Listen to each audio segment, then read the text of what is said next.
Perhaps most stark is insurance. This has been something that has relentlessly been pushing inflation. It's been pushing it higher and faster than things that normally are the attention of people in the media.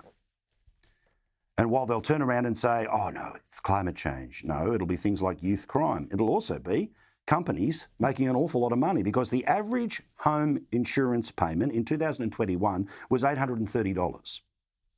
At this election, it's $2,774. That is $2,000 more. So you've had to find $2,000 to insure your house. You've had to find $27,000 to pay your house off. And this is where people should be furious that the people who have overseen this system, who have approved the pay rises of public servants, who have approved the increases in health insurance time and time again, the people who took $1,500 off 10 million workers are not the people who you should rehire for the next 3 years. But also, too, the way that some of these debates work. And it's difficult, right? Because I understand, if you're somebody who has watched every hour of every day of the election campaign, let alone the multiple weeks prior, or has been paying attention to almost every interview every day for the past 3 years, you've heard the same things over and over and over and over and over again. But in a compulsory voting country, there are many people who only pick certain moments that they decide to, well, give politics any attention whatsoever. So yes, there is a level of repetition that exists, but the frustration from the media is that they expect the people who want to run our country to be both world leaders and performing SEALs. They want them to be able to talk about geostrategic issues involving the Indo-Pacific, but do it in 60 seconds before the music kicks in. Tell us what your plan as a government that has a limited ability to regulate a free market can do to influence the cost on the consumer when it comes to a free market. Do it in 60 seconds, but do it before the music kicks in. As I showed you last night, when the music started to kick in, you could see this sort of slight distraction, because as you know, when you're on TV, you got one of these things in your ear, an earpiece where the people who are showing the videos from our control room are able to tell me what's coming up. There is a small skill involved in being able to talk as I do each and every night, no auto cue, no script, but also have somebody occasionally telling me something's going to happen in my ear. For politicians, they're not television performers. They're not broadcasters.